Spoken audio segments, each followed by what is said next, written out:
दोस्तों, फिल्म रिश्तों की विरासत एक पारिवारिक और इमोशनल ड्रामा है जिसकी कहानी विरासत की लड़ाई के बहाने रिश्तों की असली कीमत दिखाती है दोस्तों, जो आजकल के दौर में चलता है।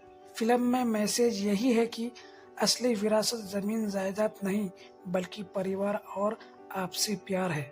फिल्म में एक बुजुर्ग बाप के 3 बेटे हैं, जिसमें से 2 बड़े बेटों की नज़र सिर्फ बाप की संपत्ति और जायदाद पर रहती है दोस्तों।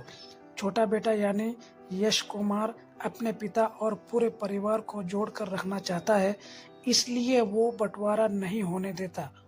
कॉन्फ्लिक्ट्स और ड्रामा जायदाद के बगैर घर में झगड़ा, गलतफहमियां और लालच बढ़ने लगते हैं, जिससे बुजुर्ग बाप इमोशनली टूटने लगता है दोस्तों।